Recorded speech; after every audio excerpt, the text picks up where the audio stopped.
Good morning, everyone, and welcome back to the Program Integrity and Institutional Quality Committee of the U.S. Department of Education Negotiated Rulemaking. This is session 3, day 2.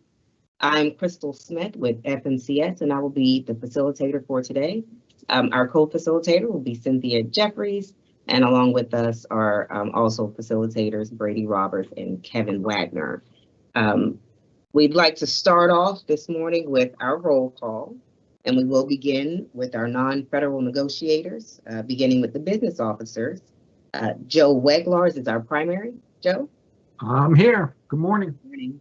And the alternate is Dom Chase. Present. Good morning. Good morning. For the civil rights organizations and community and consumer advocates, Carolyn Fast, the primary. Good morning. Good morning. And alternate is Mahim Sanchez. Good morning, everyone. Good morning. Our financial aid administrators are Joellen Price. Joellen? Good morning. Good morning. And the alternate is Zach Goodwin. No. Zach, good morning. Representing the historically Black colleges and universities, tribal colleges and universities, and minority serving institutions, Dr. Charles Prince. Good morning. Good morning. And D'Angelo Sands is the alternate. Good morning. Good morning. For the institutional accrediting agencies, we have primary Jamie Studley.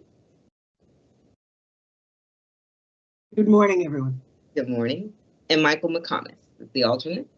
Good morning. Good morning.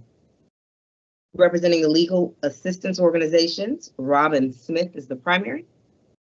Hi, everyone. Good morning. And the alternate is Sophie Lane. Good morning. Good morning. For our private nonprofit institutions of higher education, the primary is Erica Linden. Good morning. Good morning. And the alternate is Scott Dolan. Good morning, everybody. Good morning.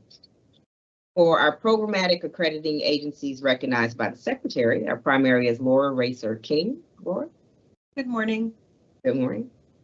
And the alternate is Amy Ackerson. I'm here. Good morning. Good morning. Our proprietary institutions of higher education, our primary is Jillian Klein. Good morning. Good morning, Jillian. And the alternate is David Cohen. Good morning. Good morning. For our public four-year institutions of higher education, our primary is Jason Morgan. Good morning. Good morning. And the alternate is Alyssa Dawson. Good morning. Good morning. For our public two-year institutions of higher education, Joe Blondin. Yes, thank you. Good morning, Joe. And the alternate is Michael COC. Michael on yet? Okay, we don't have him on yet. For our state attorneys general, our primary is Diana Hooley. Good morning. Good morning. And the alternate position is vacant. Our state officials, including state higher education executive officers, state authorizing agencies, and state regulators of institutions of higher education. The primary is John Ware. Good morning. Good morning. And the alternate is Robert Anderson. Good morning. Good morning. Representing our students or borrowers, including currently enrolled borrowers or groups representing them, our primary is Jesse Morales.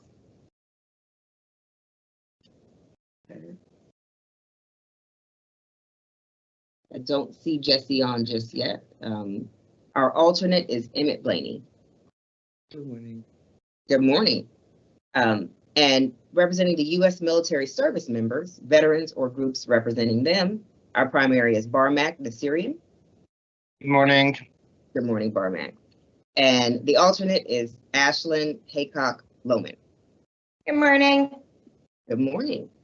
All right. As I mentioned, today is our second day of our last session. That means we have two days left.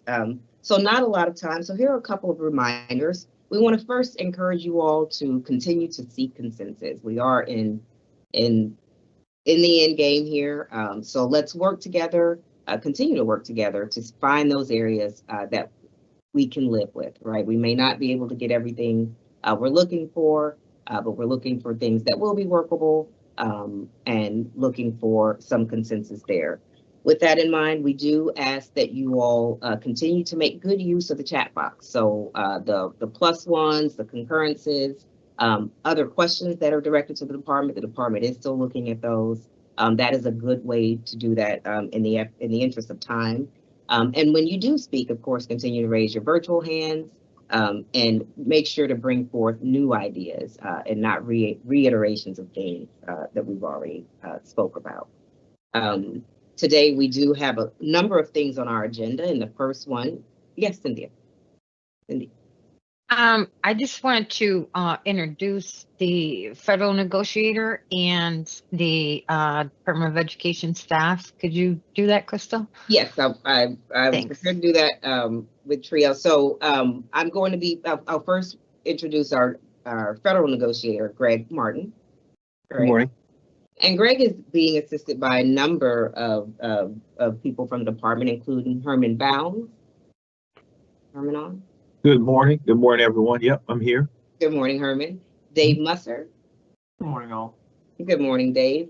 And Aaron Washington. I'll introduce Aaron again very briefly. Thank you, Aaron. And assisting the department as well, we have a number of those from the General Counsel, Donna Mangle. Good morning. And is Denise on? Yes, I am. Good morning. Good morning, Denise Morelli, and Hannah Holdell. Good morning. We will be discussing the TRIO program. As we know, there was a separate subcommittee set up specifically for TRIO. So I will like at this time to introduce Aaron. And Aaron, if you can also introduce anyone else from the department that is assisting you. And we'll also have a report out from the TRIO subcommittee. Aaron. Sure. Thank you, Crystal. Yeah, we have, my name is Aaron. We also have, in addition to Hannah, who is our general counsel, Gaby Watts, who is our director of student support services. Gaby, are you here with us? Can you say hi? Yes. Good morning, everyone.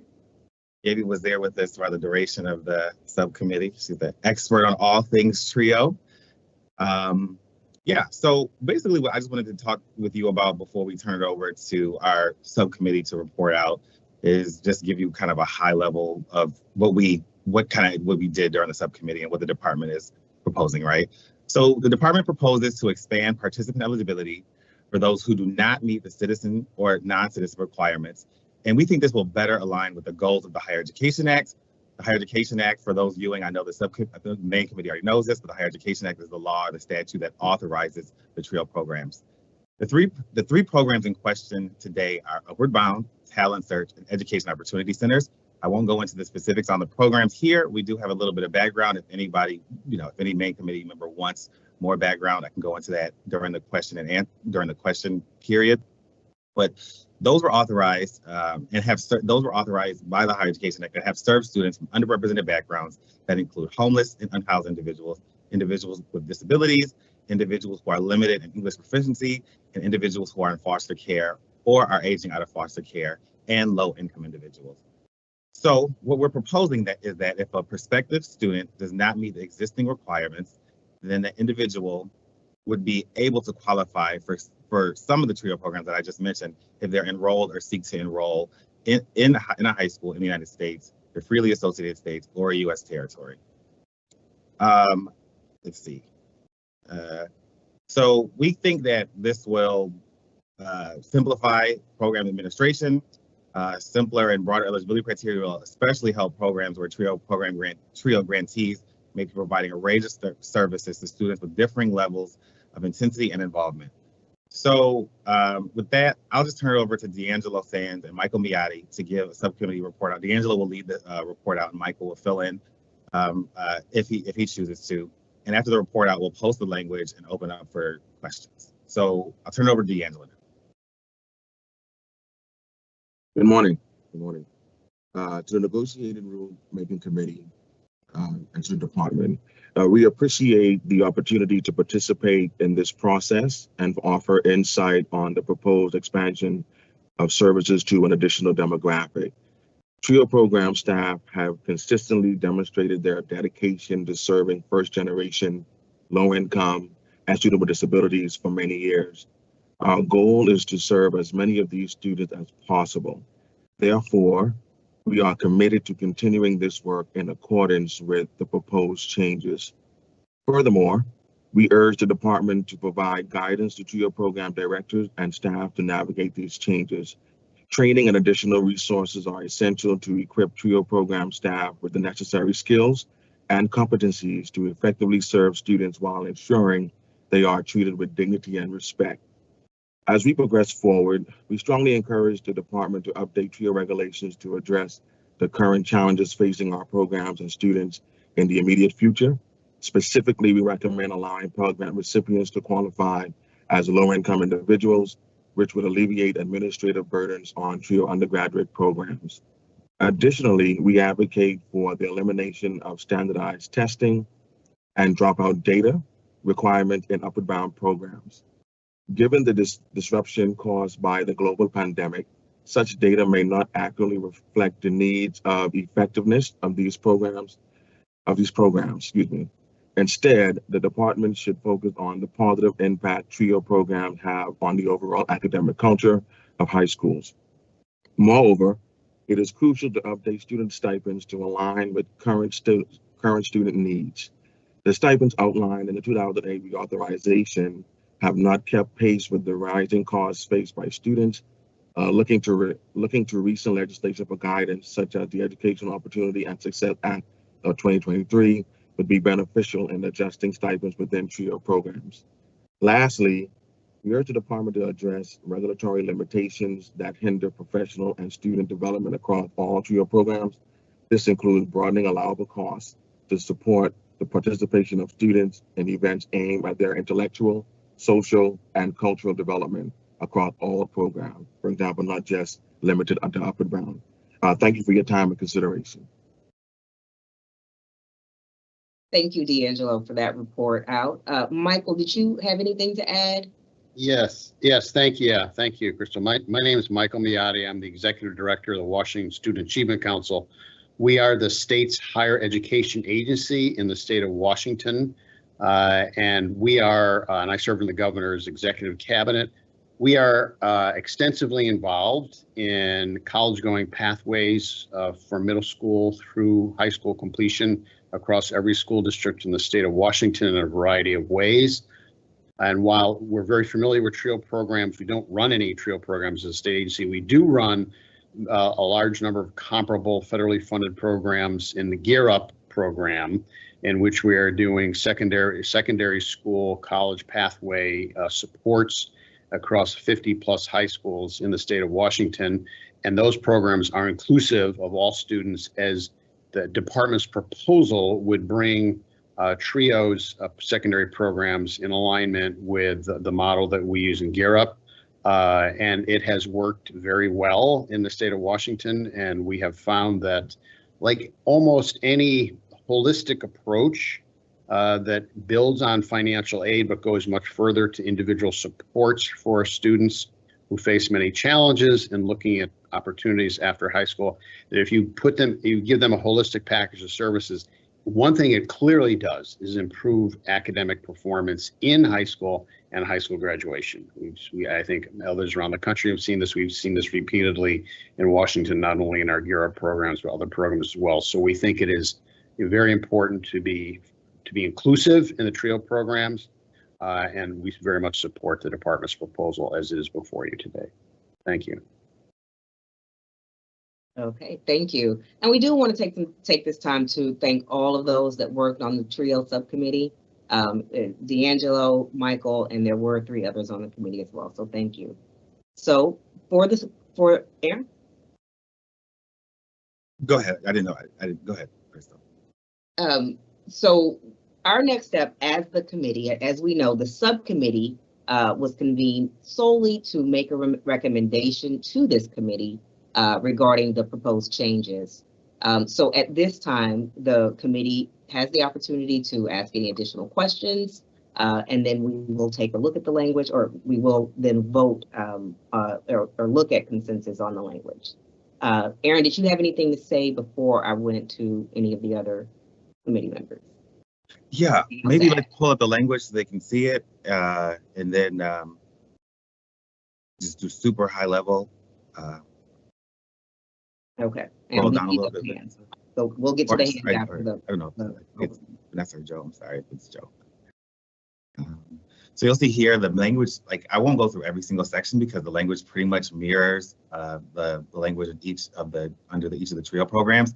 But you'll see the citizenship requirements there, the current citizenship requirements.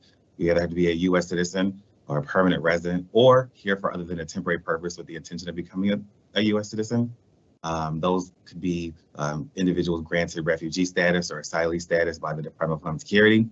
And so what we have here, if you don't meet one of those criteria, then you could be an individual who enrolls or seeks to enroll in high school in the United States, a territory, or a freely associated state. So that's the language, and yeah, a super high level overview. And I think, Crystal, we can go to questions now. Okay. Thank you very much, Crystal. Thank you. We'll start with Maheen. And Maheen is coming in on behalf of students. I'm sorry, Maheen is in for the Civil Rights Consumer Advocates. My apologies. I have more of a comment. I want to thank the subcommittee for their unanimous recommendation of the department's proposal. You know, it's abundantly clear that these proposed changes to TRIO eligibility will first strengthen the program's ability to serve students from disadvantaged backgrounds, regardless of their citizenship status. And at the crux of this proposal is to resolve the misalignment between the regulations and the statutory mission of TRIO, just to serve low-income, disadvantaged youth by facilitating access to higher education. And yet, for 40 years, the regulations, and solely the regulations, have excluded a population of students simply for something outside of their control. I can't tell you what life was like 40 years ago. I wasn't born yet. I can tell you that's a very long time for such a misalignment. 40 senior classes have graduated, but students turned away from life-changing support that couldn't help them to pursue post-secondary education, not the fault of the TRIO facilitators or the student, simply because of these unfair rules. 40 cohorts of college freshmen, and we'll never know how many more students could have been a part of those classes. But were it not for this denial of access, these students would have been better able to support themselves, their families, and their communities. And let me be the first to say that I support what the subcommittee members have asked for. The department should further support accessibility to TRIO by addressing the other concerns in the subrogatory and preamble avenues. And for our friends on the Hill listening, through the appropriations and HAE statutory process. At the end of the day, we know that TRIO works, and we know that it works for undocumented students. You know, you can look at the success programs in California and Oregon, where these regulations have been temporarily waived. The early reports indicate these students perform just as well as their peers, maintaining their grade point averages and remaining good academic standing when they're given the chance. It's time that we do the same and choose to correct this arbitrary solution once and for all, and not let politics drive this decision at the expense of students. I look forward to hearing from my colleagues at the table on this matter, all whom I've already spoken with on this important issue. This is a pivotal moment for TRIO, for the students who stand to benefit from gaining access to this life-changing support into these life-changing programs. And don't get me wrong, even after we finish up this week, there'll still be further opportunities to serve more students by expanding access to the collegiate TRIO programs. But today, the mandate from the unanimous subcommittee recommendation is clear, and that's to move forward with the department's proposal so that all our constituencies can solve this misalignment once and for all. So let's get the job done. And I urge all my fellow negotiators to vote in support of this proposal. Thank you, Maheen. Joe? Thank you. And I just want to say that as somebody who has always worked at open access institutions that are as inclusive as absolutely possible, this is critical to signal to our future workforce and college going, credential attaining population that everybody is at the table, everybody's included. And I echo Maheen's comments. Thank you. Thank you, Joe. Jason? Hi, in addition to echoing the strong support for this change, I wanted to just share that UC Davis, the institution that I work for, is part of the current pilot that allows undocumented students as part of our TRIO programs. We could not be more thrilled. It has gone incredibly well. All of the University of California campuses have undocumented student centers on them and have had so for 10 years. So I just wanted to share that the pilot has gone extremely well, and I'm very much in support of this. Thank you, Jason. Emmett? Yeah, thank you. Don't want to reiterate too much and want to keep it brief, but just wanted to say that as a student who has not utilized any of the TRIO programs, I still would like to express, my full support for the department's recommendation. I think that, like many have said, that we're all about data, and it shows that these programs work, and they work for diversifying and strengthening, the marginalized populations who utilize these programs, and it doesn't take away from folks like myself who haven't utilized these programs. And so again, strongly recommend the expansion of TRIO programs to serve undocumented students. Thanks. Thank you, Emmett. Jamie? I support the proposal and appreciate the work of the subcommittee and everyone who's commented. Thank you, Maheen. Just two quick questions. One, following up on Maheen's comment about the collegiate TRIO programs. I was already planning to ask whether there were other programs that at the edge or that are not included in this proposal that might have been, and why it's not possible, or why the committee is not recommending that they be added at this point. And the other one is that there was a reference to broadening the allowable costs, and just wondered if the subcommittee could say a little bit more about the nature of that expansion. Okay, did the department?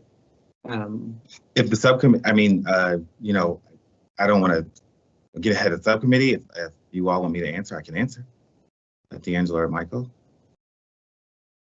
Okay, I think it's more D'Angelo had made the recommendation. And so what, how about I take a stab at it, and then D'Angelo, if you want to fill in. Okay, all right. So there are other TRIO programs, McNair and student support services. Those are at the collegiate or post-secondary level.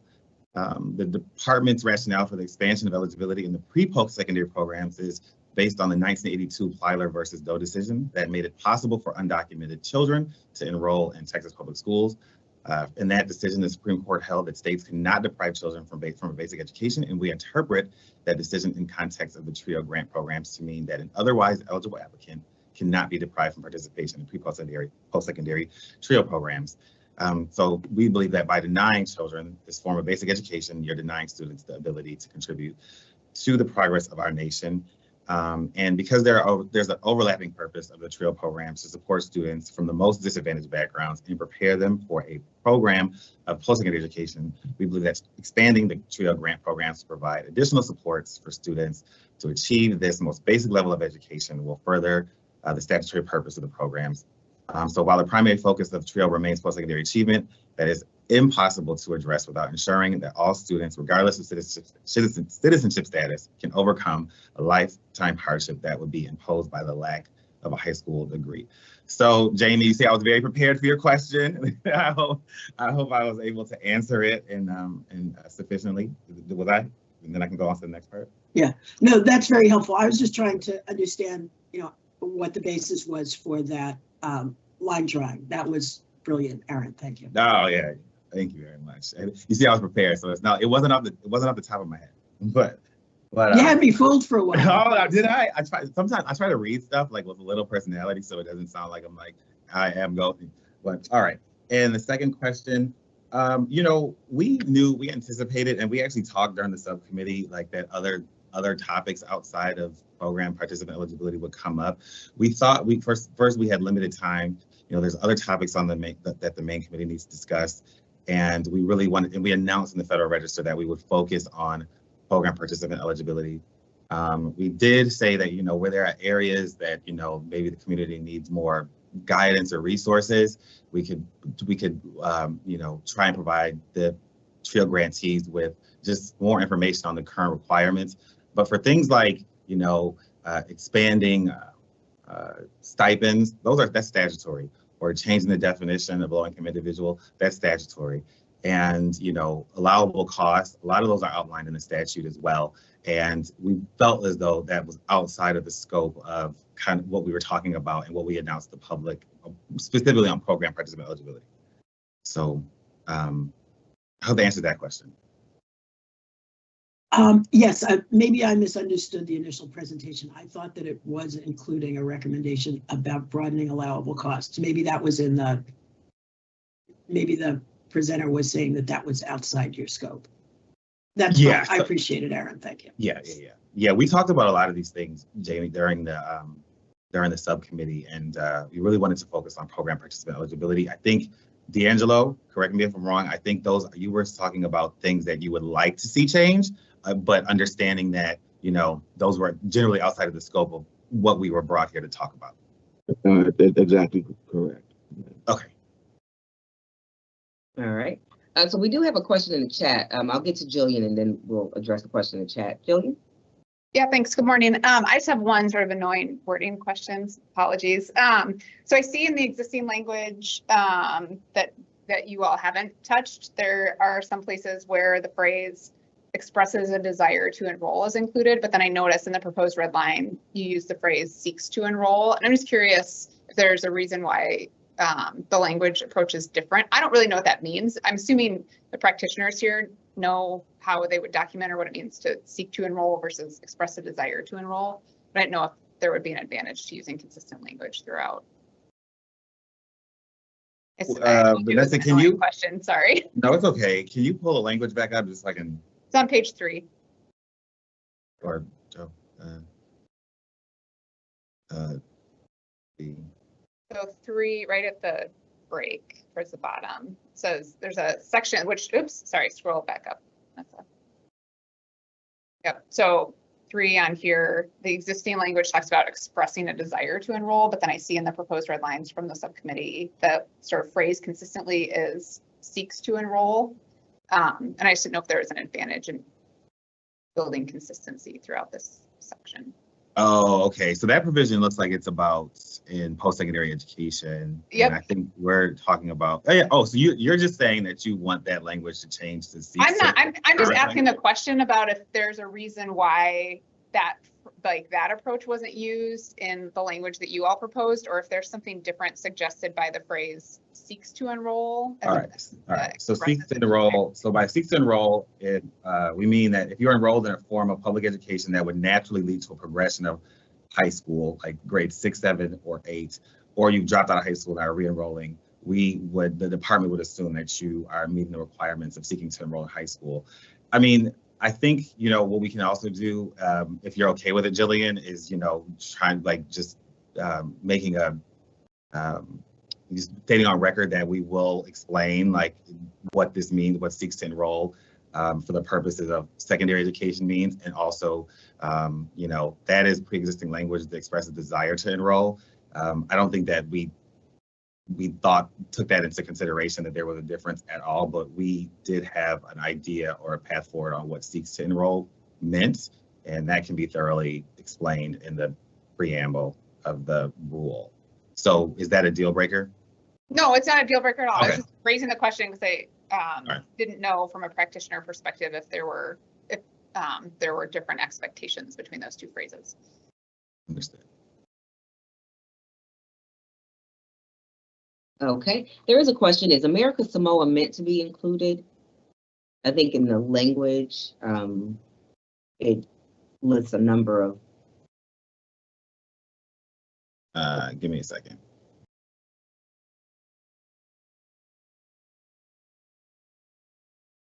Let's see.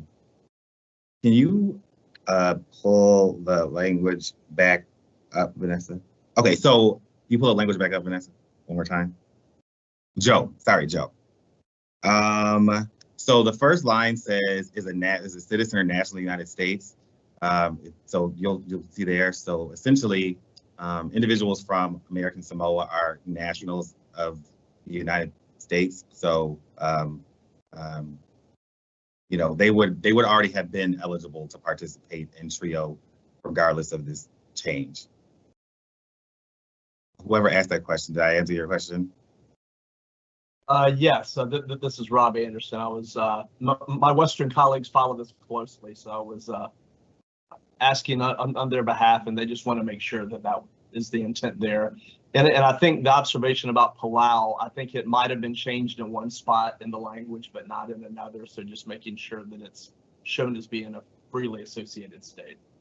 Yeah, we got some,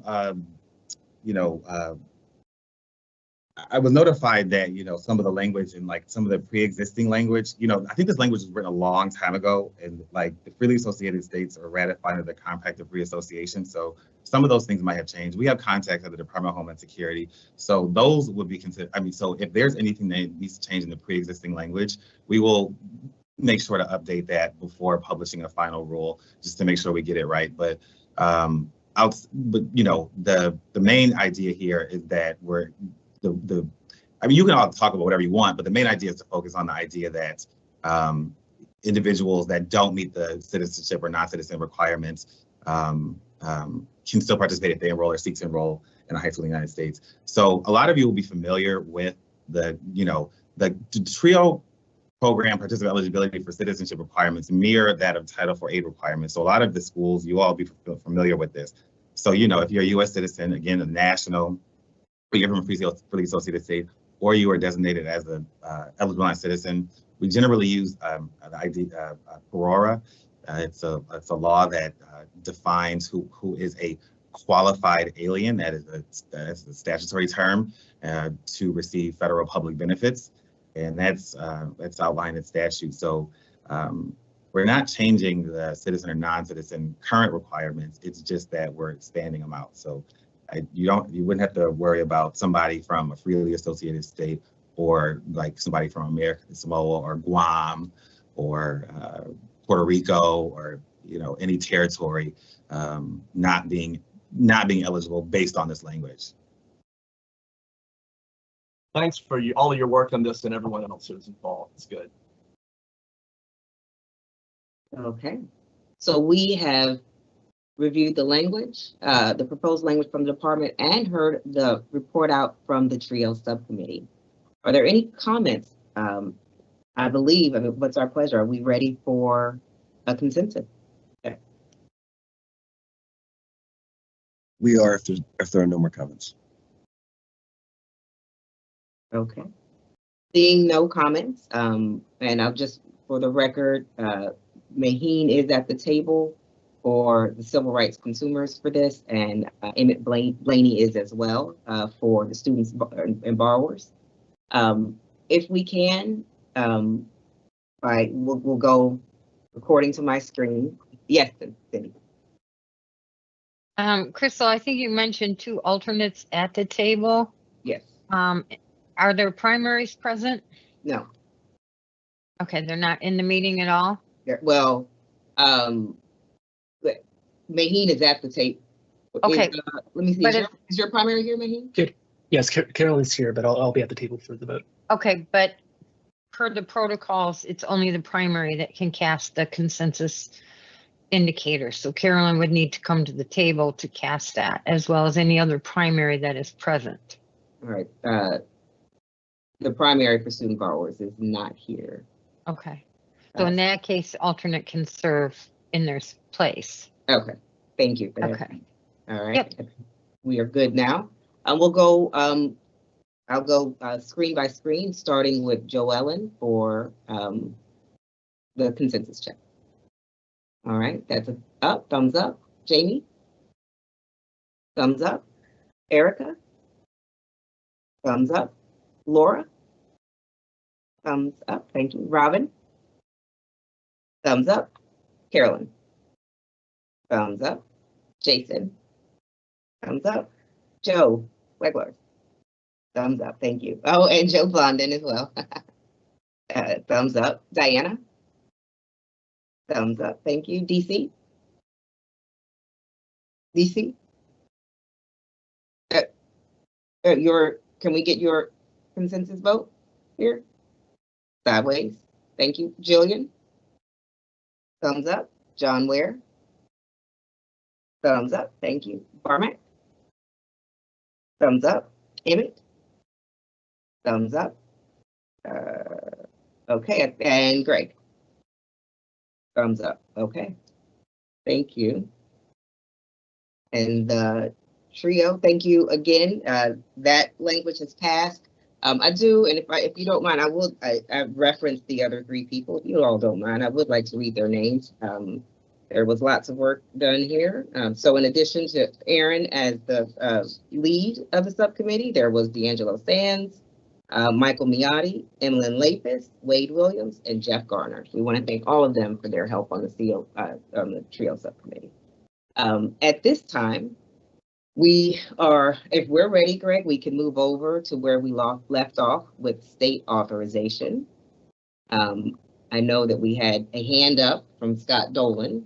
I don't know, can we go straight into that hand, or are there any comments you want to make before we move on to that? The department would like to take a 15-minute caucus with itself, please, before we start state authorization. Okay, so 15 minutes with the department. Thank you.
Welcome back.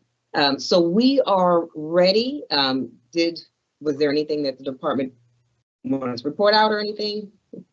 Or are we ready to go straight into state author? I think we're ready to go straight in. I do want to say before we start with state author, there was some suggestion yesterday that about how we proceed, or some comments about how we proceed through the papers. Yesterday we did look at state author more in a holistic way before we entered into the discussion. I understand that there is a desire on the part of many to go through the paper section by section.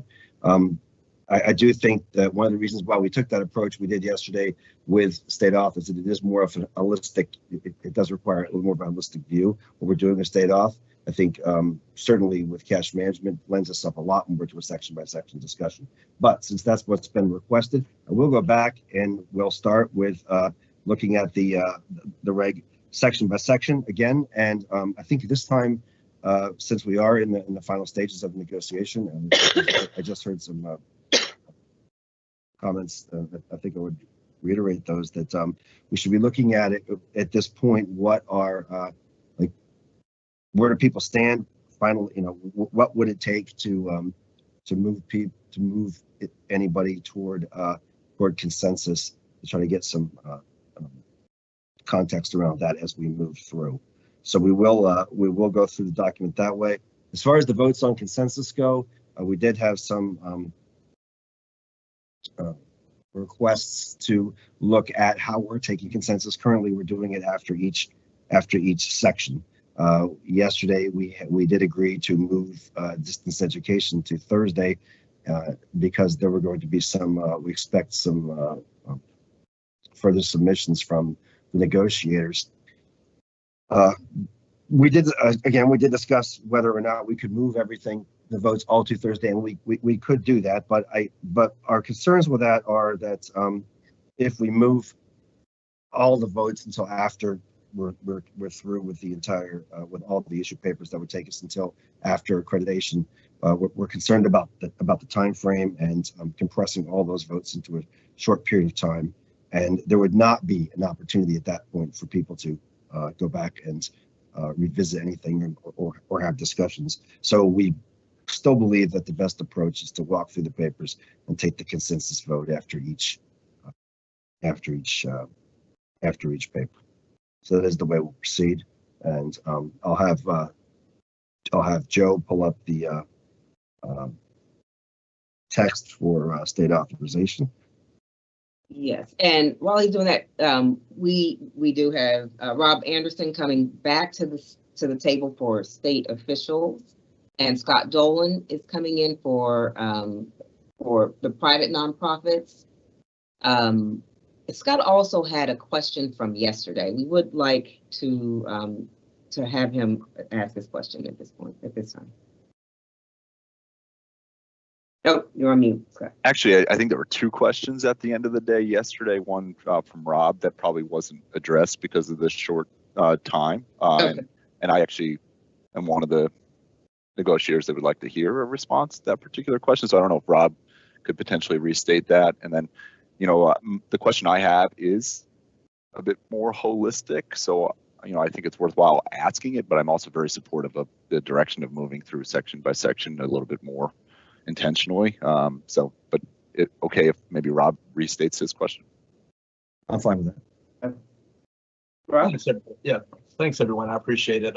It was just that scenario around DEI state laws that I think we're going to start to get into with very specific instruction in varying directions based on the politics taking shape in states. So if you have that student from a particular state where they put that they want to put limits on what a teacher can or cannot say, and it's antithetical to the direction of the state that they're going into, and it's one of these distance ed classes, and we're in a situation where state can enforce their own state laws, how does that play out then when they directly oppose each other in that manner?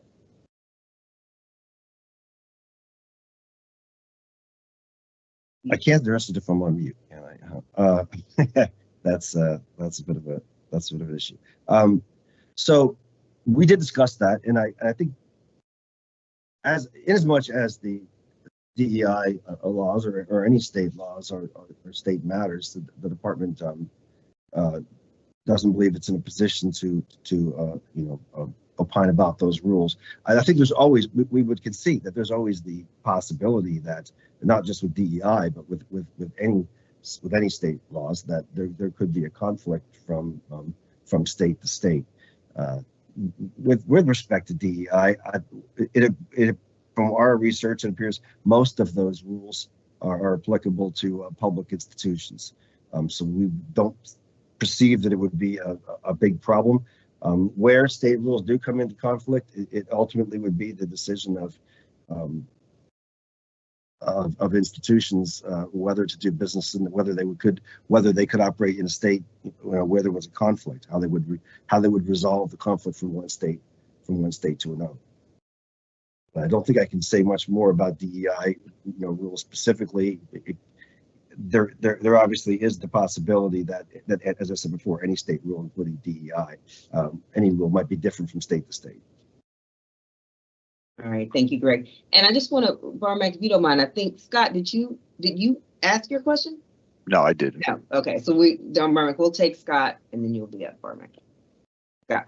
Yeah, and there was a really good conversation that wasn't part of the recording where we were talking about the intent of negotiations and, given that time is short, the importance of being able to recommend proposed language that can get us closer to a middle ground and a compromise across constituents. And I think one of the challenges that, I've had, and I think others have had, is that each session, the language that we're presented gets farther away from where we started, right? And as part of the data request that we put in February, we asked the department to define education specific, to provide data and evidence, research of how, introducing new language would increase student protections.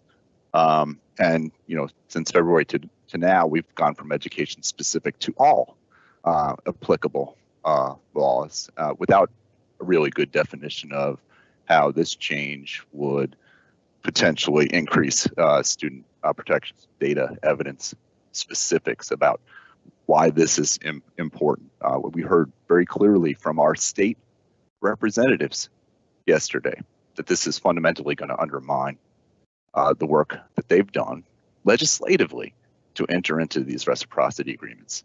So I think it's incumbent upon all of us to be clear about what it is we're trying to do and what problems we're trying to solve, and to define those problems a bit more clearly so we can have a good faith negotiation. We can disagree, but I think we all agree that we're trying to come to protections for students. So what are those things that are not clearly codified within current reciprocity agreements that all of us would like to see more clearly codified? I heard the department say a bit about certifications around closure. Are those the elements that will help us get a little bit farther? Can we have a conversation about those rather than getting farther and farther away from where we started? And I just remind the department, we started this conversation in January around complaints and governance, and now we are talking about applying all state laws to institutions. And again, from most people at this table, if not all, we see this as a fundamental negation of what states have done legislatively to try to protect students at better rates. So I think we need to hear more evidence of the concerns and how this proposal around all applicable laws will actually serve students better than the current reciprocity agreements. Thank you, Scott. Barmack. Yeah, I want to address Rob's point. I think it's an important one. Candidly, I'm a little confused because, Rob, you're also the same person who constantly and rightly has reminded us of the state's prerogative not being trampled on by any kind of a federal preemption. So you kind of can't, sadly for us, maybe we could all come to consensus as to which state policies we should prevent, but it's kind of hard to do that, and we don't want to do that. But the substantive response I want to give you is that DEI as an academic proposition, the study of the causes of the Civil War, for example, should be the prerogative of accreditors, not that of the states. The states should not get into the business of articulating what is and is not substantively true about a particular discipline. And therefore, I think your concern about, the states coming in and essentially micromanaging the curriculum is handled by that. I don't think they have the right to do that. They certainly can use the power of the purse within the state, and as some have, to micromanage the practices of their public institutions. But I really don't know that there is any, that they'd have a leg to stand on with regard to the substance of the academic offerings of programs from out of state. So I see that as not that big a concern, candidly. Thank you, Barmack. Denise, going to weigh in on this. All right. I just wanted to make a note, Scott. I think we had I think one of the negotiators had put the proposal forward, and I'm not sure who it was, about education specific laws. And so we put that out as a kind of a directed question as to get input on what would be appropriate as education specific laws. And we did not, I believe, get anything in that area. So I think that's why we moved over to the broader applicable laws, so that the state itself would be able to determine what laws they want to apply in the situations, and so that it would allow those states to apply them. So that's kind of how we moved from what you consider broader, was because we didn't get the input that we felt we needed on what education specific laws we should be addressing in the regulation. I'm not technically, I mean, go ahead. I just wanted to let you know why it went from applicable. I think you made that comment between education specific to applicable, which made it appear broader. And I think that was trying to encompass more, because we didn't get in the specifics that we asked for in terms of education specific law. And I'm not sure who proposed it. So whoever the proposal came from, they might want to be able to address that now, but we didn't get anything from our directed questions.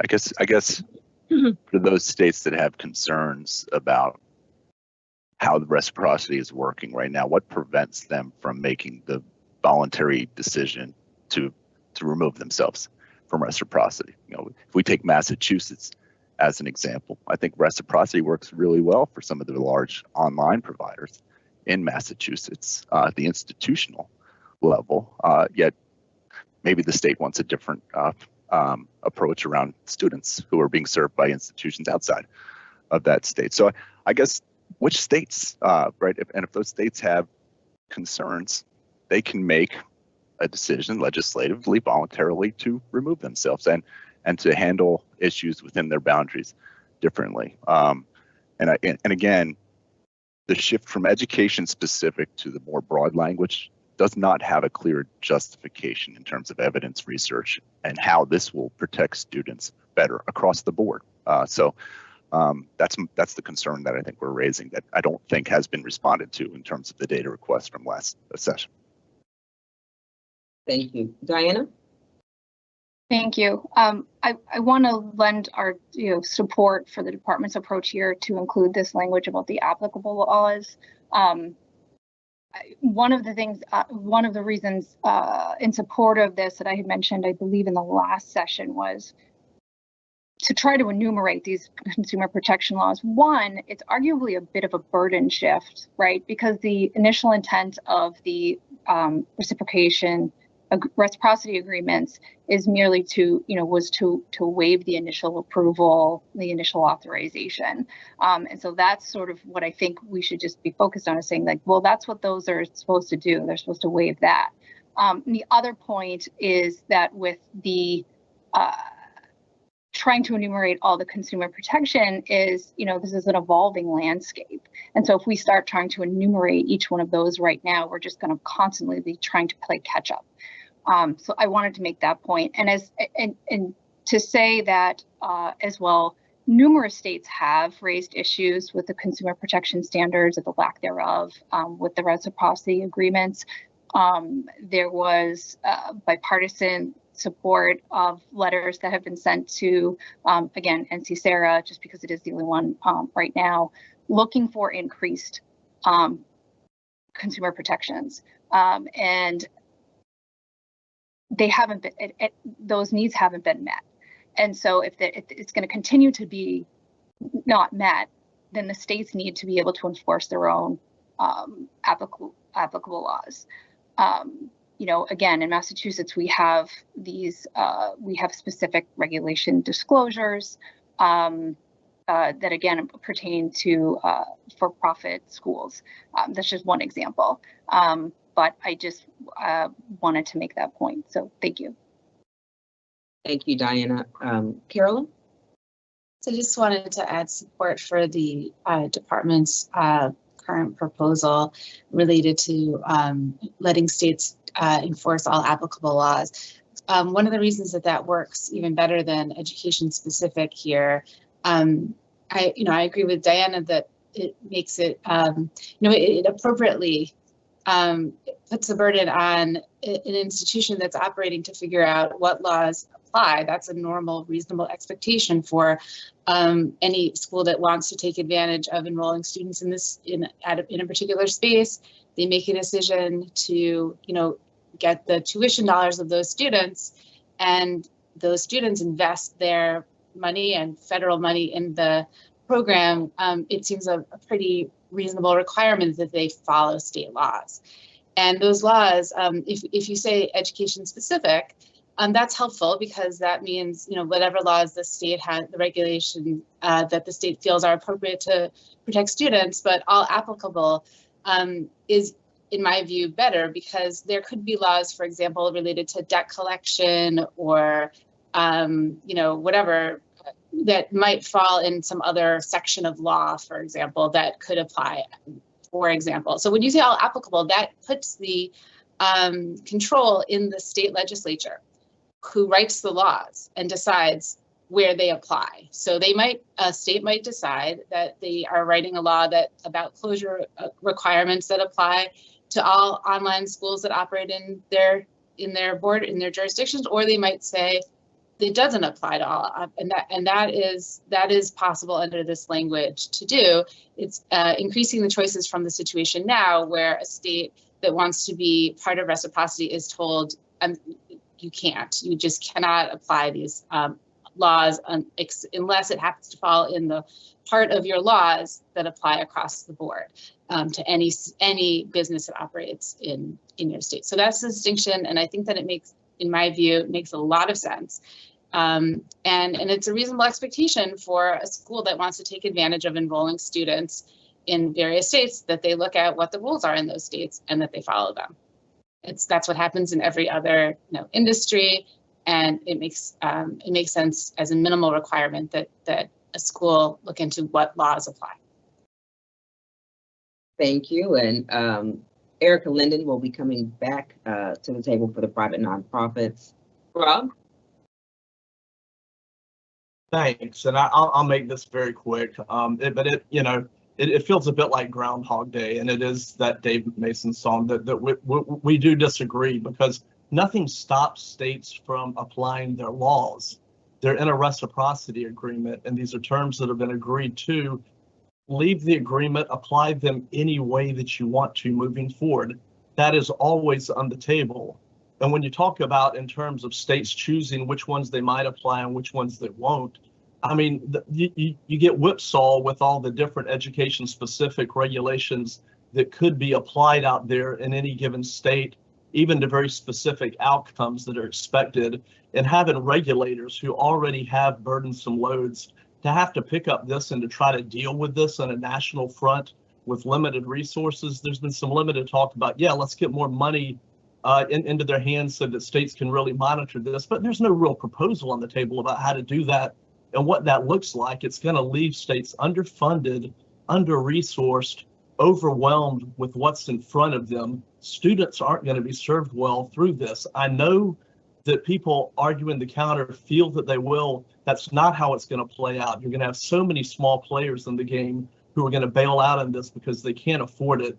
Distance education opportunities won't exist for their students. And this is a part of the fabric of our education process moving forward. And we need to be willing to work to recognize that and to work within it and to strengthen it the best we can. but this is going to blow up the whole process. We're going to be back to ground zero.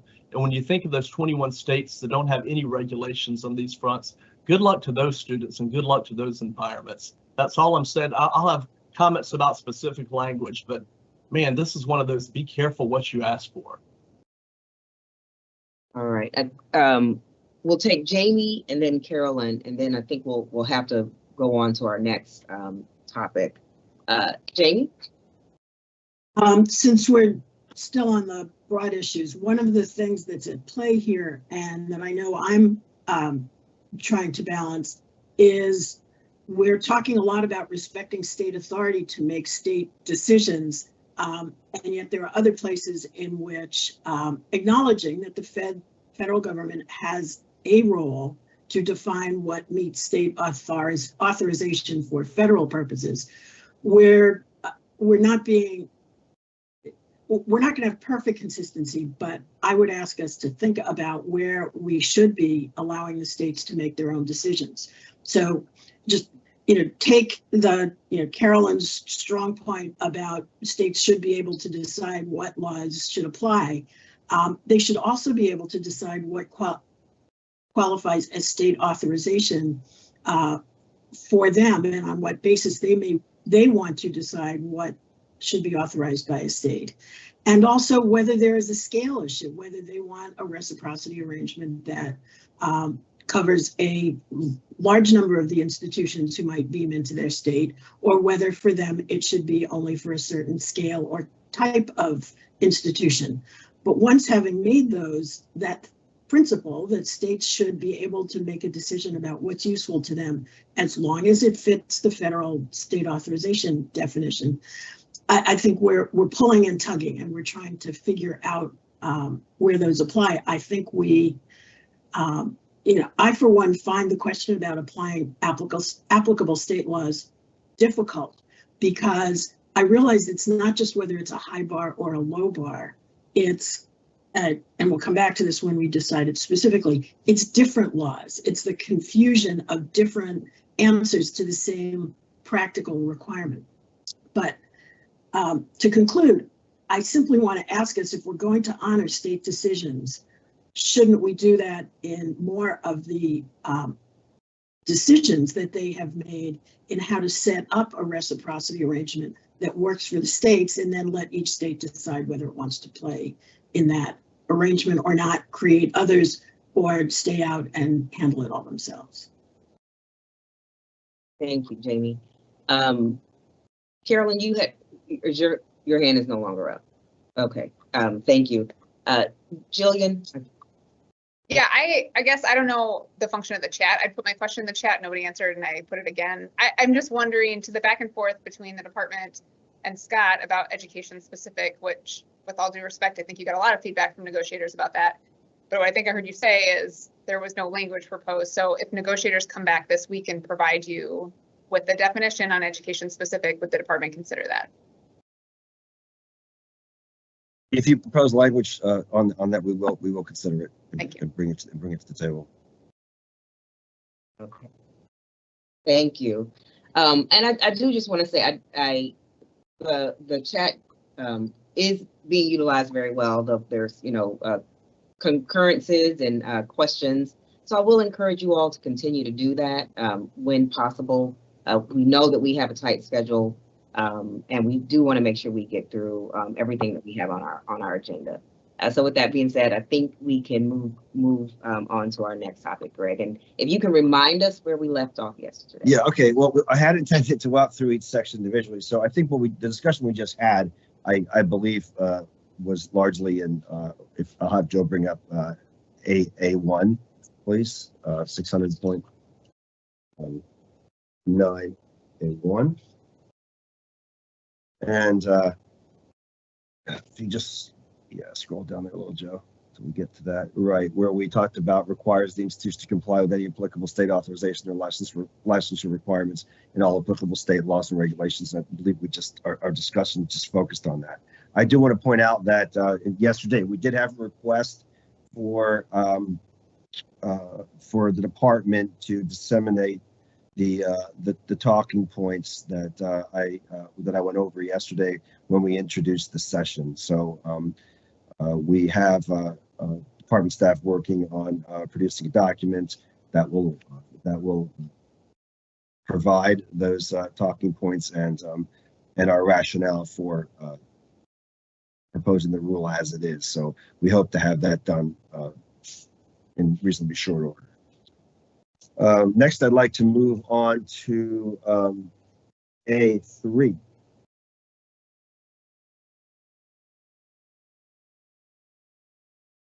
And this says the institution may be exempted from requirements for initial or renewed application.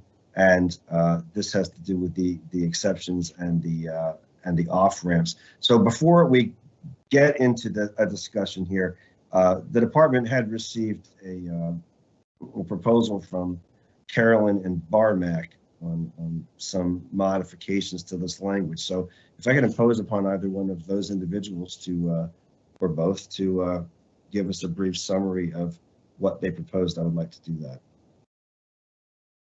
Barmack, do you want to do that, or do you want me to do that? Go ahead. Okay, Barmack, please correct me if I'm wrong. We had heard from other negotiators that there were some concerns about the department's proposal to essentially prohibit, for purposes of state authorization, exemptions based on state actions through charters or other through legislation or through the status of a school's accreditation or being in operation more than 20 years, and that this might cause some concerns. And so we had suggested as a compromise some potential language that would kind of fall in the middle of where things used to be and the department's new proposal in terms of state authorization. And our proposed language would restore the ability of state action through a charter to exempt a school through a law, statute, or charter, or constitutional provision, and that establishes an institution by name. That would be not something that would expire in July 2030. It would continue as an option for states. And then we also suggested that the state could exempt an institution through state action based on the institution being in operation on or before the enactment of the Higher Education Act in 1965. This would be instead of a exemption that was based on a school operating for more than 20 years. That would continue to be something that would, the 20-year operation or the accreditation would expire in 2030. And we put this forward as a compromise to address some of the concerns of negotiators about getting rid of the exemption entirely, but we'd be happy to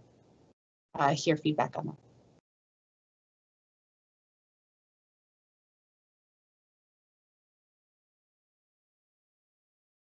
We would be interested in hearing any comments on that proposal.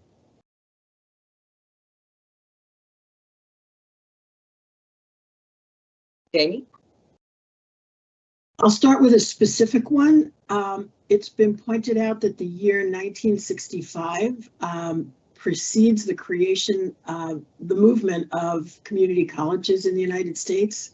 And to the extent that this is a more efficient pathway and allows states to make their decisions about what review they need, the community colleges I've spoken to are wondering why a date that closes them out of this provision would work, and whether that's a consideration here. More broad, yeah. There's a broader question that I spoke to earlier about letting the states make the decision about what they need to know about an institution to determine that they can authorize it. Would it be okay for me to respond? Certainly. It's up to the facilitator. Yes, absolutely. yes. Okay, so Jamie, I appreciate that feedback and that's helpful feedback, but I'm wondering whether community colleges would generally be established by a charter or statute or constitutional provision in that, so they would be in fact exempted under a state action permitted under this compromise language?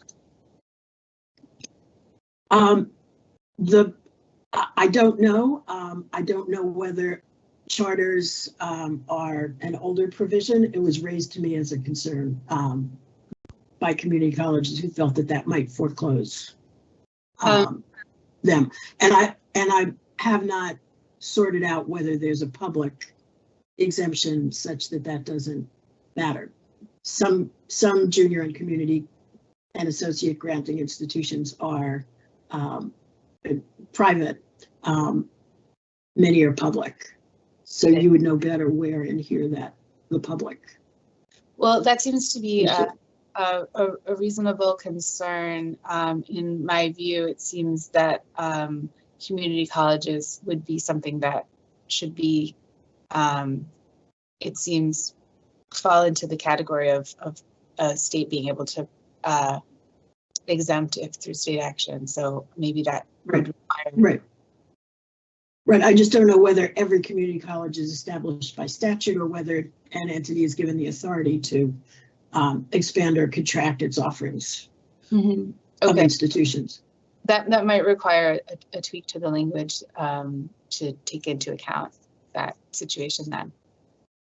And just for, it looks like in the chat, Joe, who represents community colleges, it sounds like it's not all of them are were established by charter. Is that correct, Joe? Is that what you're saying in the chat? Correct. I mean, in Ohio alone, there are 3 types of public community colleges. Not all of them have charters. Okay. But I assume that those who don't have charters, there may have been some other type of legislative action to create them ordinarily. I mean, correct me if I'm wrong. I might not know the answer to this. But the idea would be that if there was some kind of legislative action, that would also be sufficient under this to create an exemption. Okay. Thank you all. Erica? Are there some schools, community colleges that are created by districts, by local communities as opposed to states? I'm not as familiar with that, but it seemed like Joe, we had a conversation that was also the case. So we need to make sure that this language, and we appreciate some mitigating language here, but if we can refine the language to make sure that we're not creating a problem for some of those that are established differently. And Eric, I'm sorry to jump in here very quickly, but there's also a two-tiered, there's a two-tiered system as well, where maybe globally they were created by state, founded by district. There could be a Byzantine unraveling of some of these laws. I appreciate everybody wanting to understand them very much. And I have a request in to AACC to fully answer your question. Hopefully I'll have something by after lunch. Thank you. All right, thank you. And thank you for all those that are coming up with some answers and comments in the chat.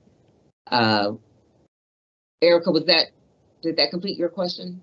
Well, I did have another request to consider in this revised language, which we appreciate, putting an and between the charter and the exemption piece. So it would be between Romanet 1 and 2. I think I'm saying that right there, instead of an or.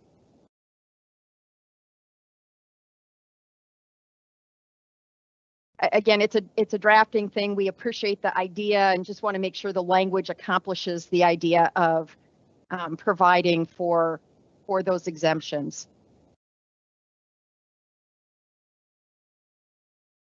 Okay, thank you, Erica. Carmack? One comment and then a response to Erica's particular point. Folks, this was not an attempt at further limiting authorization. This was an attempt to address the concerns that have legitimate concerns that have been raised, particularly by the private nonprofit sector, about the elimination of existing rules. So we think this is a fairly reasonable approach. I think the concern about community college status is a legitimate one, and we can address it. I'm confident, particularly if Joe gets some guidance from AACC, or we do our own, or the department itself can figure it out. I think in general, the control of the institution being public strongly implies authorization. It's very unlikely that a governmental entity would fund an entity and then not authorize it to operate. So we can address that. The question of and or, my worry there is that if you put an and between Romanet 1 and 2, you're now requiring two. I think she corrected it to or, correct? I'm sorry, I meant or. So sorry. Yeah, that's fine. The or is sort of implied, at the end of Romanet 3, you're like enumerating 1, 2, 3, or 4. But if you think you want to have ors between each provision, that's okay. That's fine. Just to clarify that it's not a conjunction. It's just, if you satisfy any one of these things, you should be okay. Thank you. Jamie. I'm going to tackle Romanet, I guess it's 3 at this point. The principle is when the state should be able to decide when it has the information it needs to know whether it's prepared to authorize the institution within the state. And it seems to me that we should respect their decisions and as much as possible in that balance. But I do think there are 2 different pieces of that with different salience. If we're going to tell states what to do, it would be, I would see more basis for saying an institution being in operation for at least 20 years is looking at an act that happened 20 years ago and not at the current situation of the institution. So I can see that basis may be one that would be on a spectrum more reasonable to have expire and let the state make sure that it has a more current basis for its authorization. But accreditation is a current analysis. And while we will debate accreditation issues later, given the system that we have within the triad, it seems reasonable for a state to be able to make its determination whether it's not requiring a state to exempt. It's allowing the state to make an exemption for accredited institutions. And the state should be able to judge whether it meets their criteria, whether it's only partial and they want other things in addition, or they want to go a whole other direction to determine whether they should authorize. Taking apart the legs of the stool for this purpose is an unreasonable intrusion on the state's ability to make that decision. I'll stop there. All right, thank you. Barmack, did you have anything new to add? Yeah, I actually have, some concern has been expressed about Romanet 2, but I want to quickly address Jamie's point. We are not attempting to circumscribe the state's right to decide for itself what institutions it wants to authorize for its purposes. Federal law, however, relies on a triad that should not become a dyad or a monad. The 3 legs of the triad are in federal statute, and for a state to choose to essentially collapse its function onto accreditors really sort of undoes the design of the Title IV program, which is why we would like to keep this prohibition with a timeout, with a sunset period to allow for an orderly transition. That's just, we may disagree philosophically on which one of us is knocking a leg from under the triad, but I think collapsing state authorization onto accreditation is in fact knocking a leg out from under the triad. I wanted to add another comment on Romanet 2. Again, this is a concern expressed to me by some private nonprofits, and that is that the state action, the use of the word based on, in other words, we don't think it's necessary for the state to literally say, because you were founded prior to date X, you're exempt. The state may have enacted something in 1972 that said any state, any institution, any private institution that has been in existence for 10 years is deemed authorized. That puts the date of founding to 1962. 1962 is before 1965. Ergo, that should suffice. So it's the use of that word "based" has concerned some private institutions that somehow the state has to specifically cite the enactment of the Higher Ed Act. That's not the intent. The intent is if some state action exempts the institution and the institution has been in existence since 1965, that should suffice. So, that implied causality need not be explicit in the state action. As long as the institution was founded prior to 1965, we think that's a pass for that institution if the state chooses to give it to it. Thank you.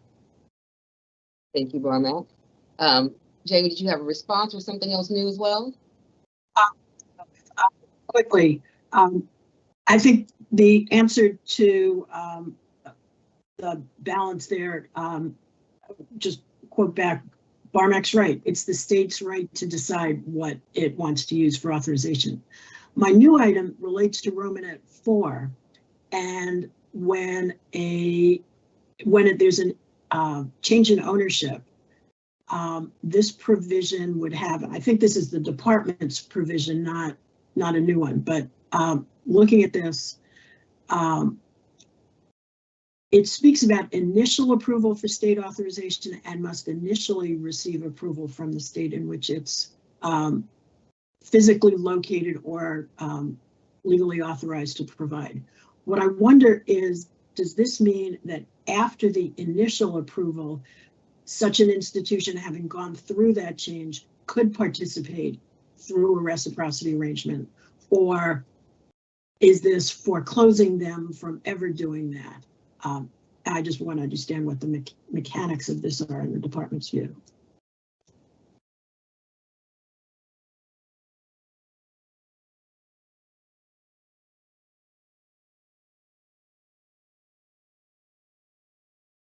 This Was that section, clear? Or yeah, but on this section here, dealing with the exceptions is not about reciprocity. It's simply about state authorization. I'm not sure. And that's what I'm trying to clarify. If once having done it and gotten the state authorization, is there anything? Is that the end? And now they can do what any operating and approved. They'd be able to. Yes, okay. They'd be able to. Yes, I'm sorry. Yes. Okay, got it. Oh, I just got that confirmed. Yes, so yes. I'm sorry, I wasn't quite understanding what you said, but I see where you're going now. It's to get that. Can they participate? Right. Yes, correct. We're on the same page. Thanks. All right, Greg, I think nothing on, no hands at the moment. I think we can move forward. Okay, before we do that, I'd like to just put up, Joe, put up back, we have that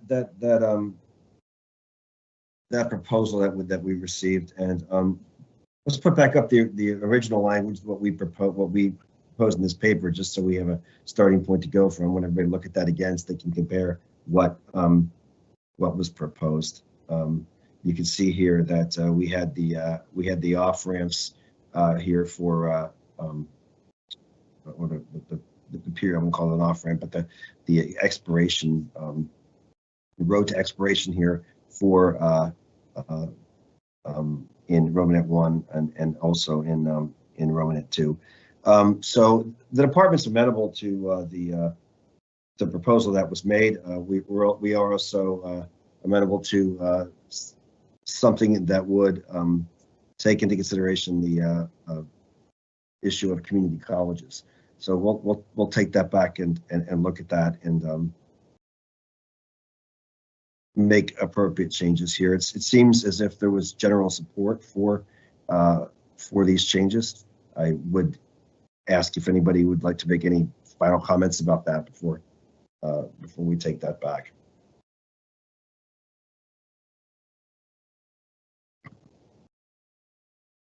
So it looks like there's a question in the chat about 1965. Can someone read? Yes, why 1965 and not when reauthorized in 2008? I think that it's been in the chat a few times.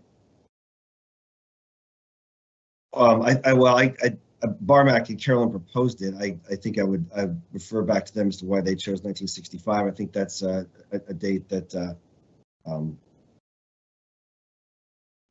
establishes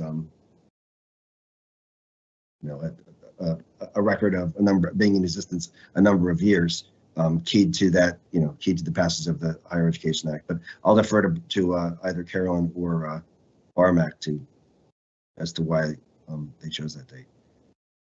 Did you need to briefly clarify your question? No, I think we're trying to get around boundaries here. We don't know full answers around community colleges and all the stipulations there. The Higher Education Act has been reauthorized on a number of occasions, most recently in 2008, unfortunately not since then. But I think what's so magical about 1965 when we've reauthorized the act since 2008, and that's nearly 3 decades of operation. So maybe that addresses some of the challenges and concerns that have been raised by some. I don't necessarily share all of that sentiment, but maybe this is a middle ground here around more recent time that addresses most of the issues for the community colleges as well. And I just want to say for the record, Scott is in as alternate for the private nonprofits. Barmack? Yeah, look, it was not on the 11th tablet that broke on the way down the mountain. You had 20 years in law. Is that an arbitrary number? Sure, it's an arbitrary number. What's sacred about 20 years? We have had multiple cycles of waves of fraud in the 20 years prior to the drafting of that regulatory provision. It seems to me that if an institution, and again, this is a step in the direction of institutions, folks. This is expanding on the waiver that the department had already put on the table. And the idea is that if an institution was founded in antiquity, that it predates the enactment of the Higher Education Act and the opening of the spigot of federal funding, that somehow it is probably safe to assume that the state's decision to exempt it is not an attempt at evasion of any kind of responsibility of oversight, that it has been around long enough prior to the enactment of this law for us to trust the state's decision to exempt it. That's just about the only objective date we could dig up that made any sense to us. Otherwise, we can pick some other number, and then the question is why that number or why that date. Thank you. Jamie? But if you can stand up for those provisions, then why have the exemption expire in 2030 if you can make the case for why they are appropriate bases for the state to allow authorization? It's not requiring the state to base its authorization on either 20 years of age or accreditation. It is permitting the states to take that into consideration. Thank you. And Erica Linden is back in for the private nonprofits.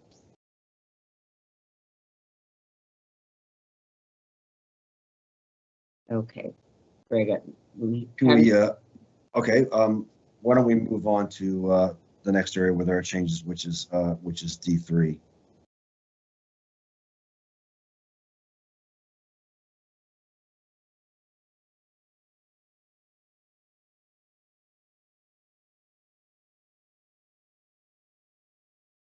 Okay, I'm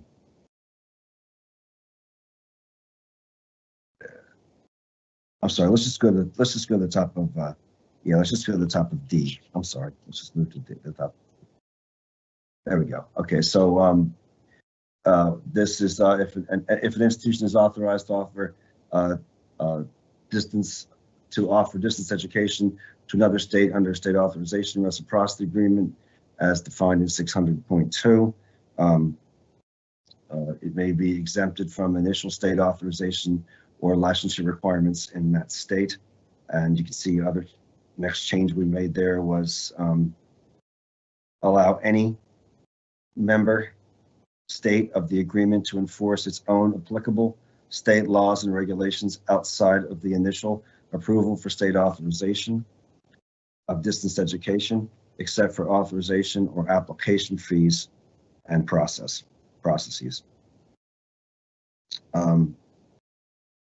Down to the next change that we made was in D3.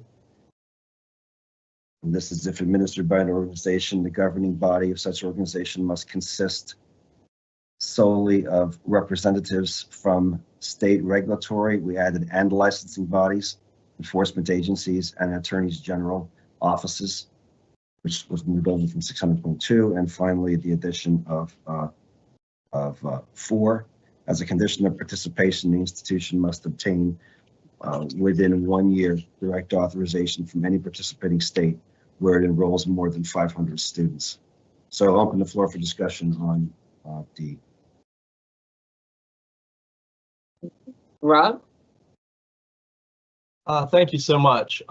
Regarding the language that was changed as far as the board goes and its composition, yeah, in the spirit of kind of trying to meet in the middle and compromise, we had suggested some language that made it known that we as board members see ourselves as stewards of this process, and we think the diverse points of view around that table really influence considered direction and strategy moving forward.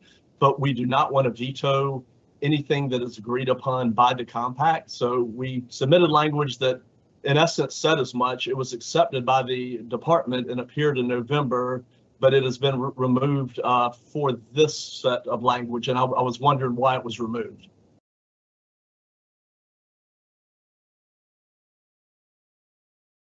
Well, I want to make sure I give you a full answer on that. Could I defer that for a moment, please? Sure. Just to make sure we get the full answer on that. Thank you.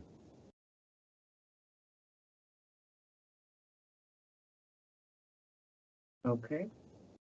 Seeing no further. Oh, well, no, I've got another question as well, if I can ask that. Okay. Regarding the number that was put in 500, we discussed that somewhat yesterday. You know, personally, I still think it's somewhat arbitrary. I see how it aligns with cash management and what was done there. In the department's estimation, there's been discussion of even going lower than that. You know, I would say if we're going to discuss numbers and meeting in the middle, maybe we should discuss 1,000, which I know has been mentioned by some around this table before. But would the department consider going below that 500? And if so, what would be the basis for that decision when we talk about the 21 states where there are no protections in this regard to distance education? Why would you potentially do that, since that has been put out there as a suggestion? And I'd say go in the other direction. Oh, I mean, the 500 obviously is what we settled on. I think that, and there's no getting around the fact that anytime there's any number ascribed to anything, that there's some, probably shouldn't use the word arbitrary, but there was some, it's decided upon number. I mean, I always use a lot of numbers. You know, why is 18 the age of majority?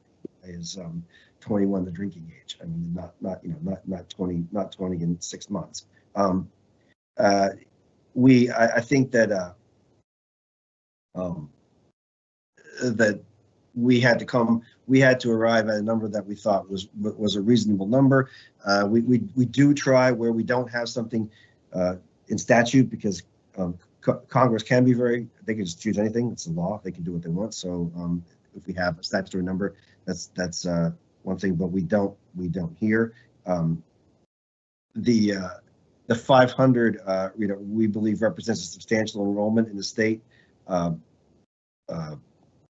with institutions that have a substantial presence. We believe that they warrant greater oversight, and we think this balances the need for burden reduction for institutions with the need for oversight, and those with larger enrollment in the state will obviously have more resources to do this.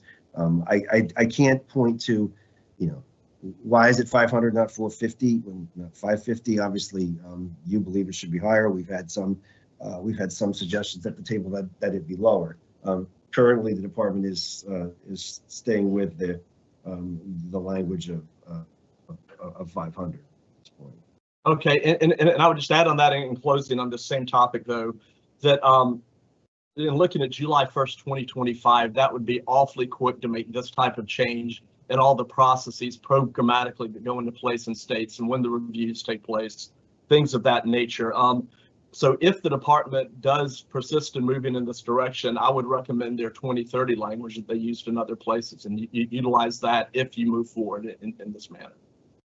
We are, take your point, we are considering the fact that yes, that is coming quickly and that this would require some changes. So we are we will look into a off-ramp language that would provide for that. So yeah, and before I let you go, Rob, could you again clarify for me exactly what piece you said we had removed? Could you place that in the chat, please, if you get the opportunity to type that in? I appreciate that. I would have to go back to last month's language, but you had accepted some language regarding what our board could and couldn't do. So what we were taking out of our hands was the ability to veto policy once it had been approved by the compact and had gone through the policy process, showing that, we wanted to meet you on that spot to where we didn't want to be accused of anything that was nefarious or in our self-interest, but we were serving our nonprofit board. And that section, that language appeared last month in the language, but it's not there this month. And I was just wondering why it was removed, and you kind of went back to the regulation. All right, so the difference over the language from session 2 to session 3. Okay, thank you. Okay, thank you. Carolyn. Yes, a couple of quick points. One is that if this is at all useful, we had some serious concerns about the language that I think was just being referred to by Rob about a state-led process, and that this was let's see, 6.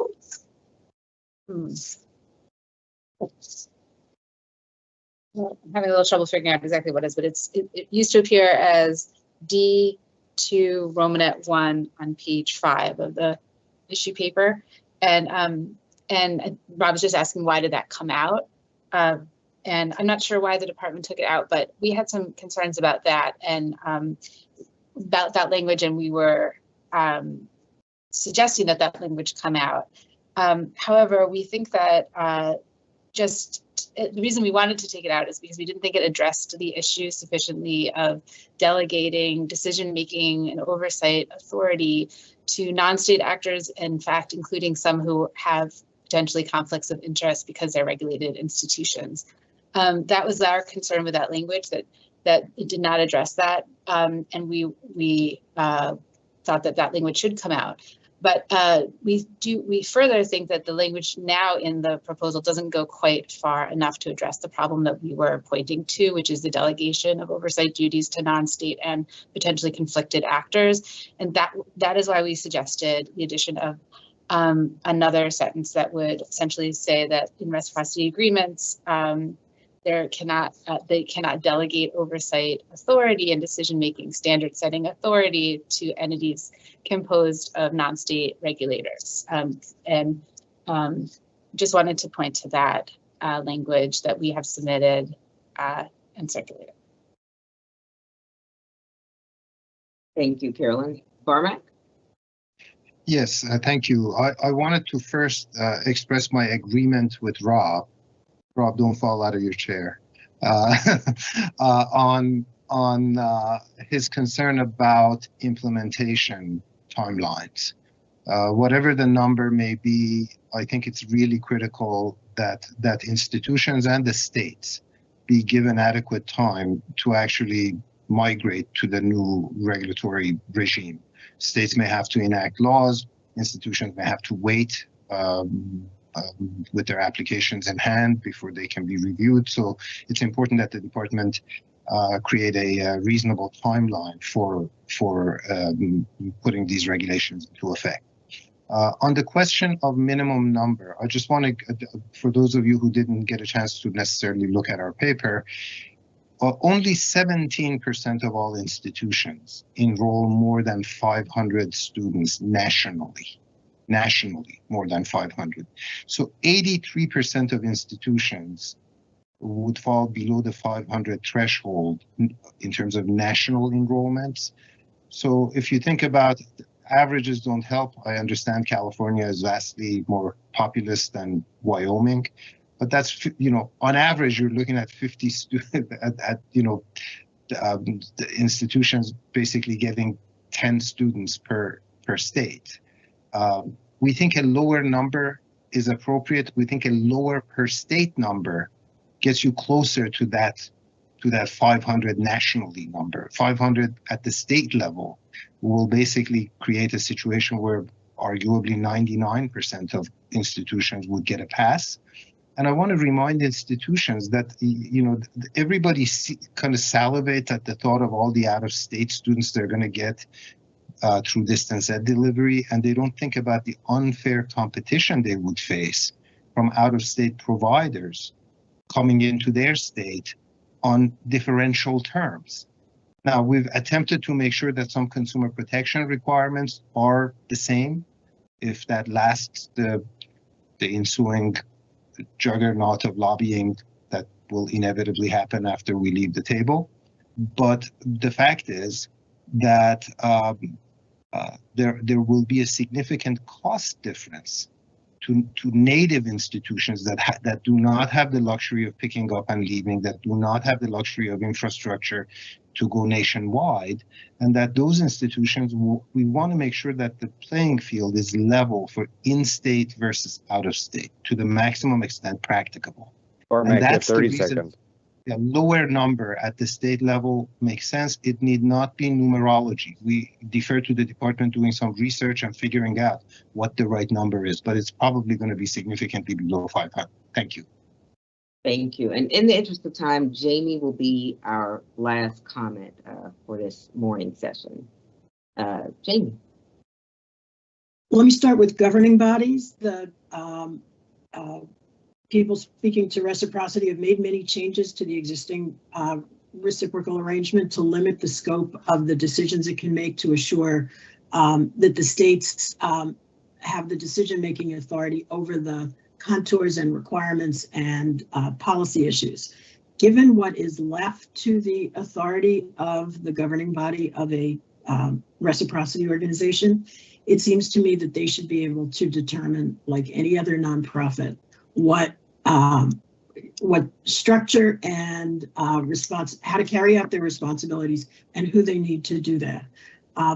We have public members required in other situations, and in that same spirit, I can imagine that a reciprocity organization would want to have public representation so that it can surround its views and get a full picture of the considerations that it wants.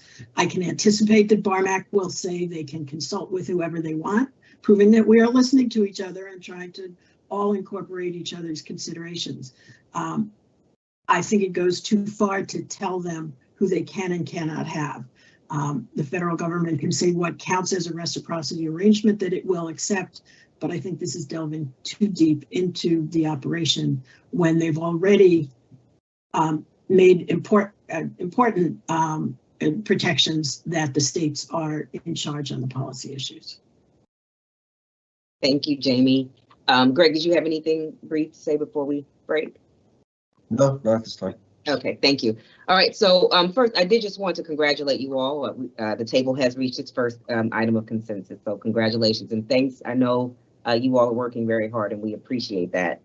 Just a reminder to those that are viewing on the public link, the afternoon link is different from the morning link. So be sure that you're grabbing the afternoon link. We look forward to seeing all of you all in about an hour at 1 p.m. Eastern. Thank you.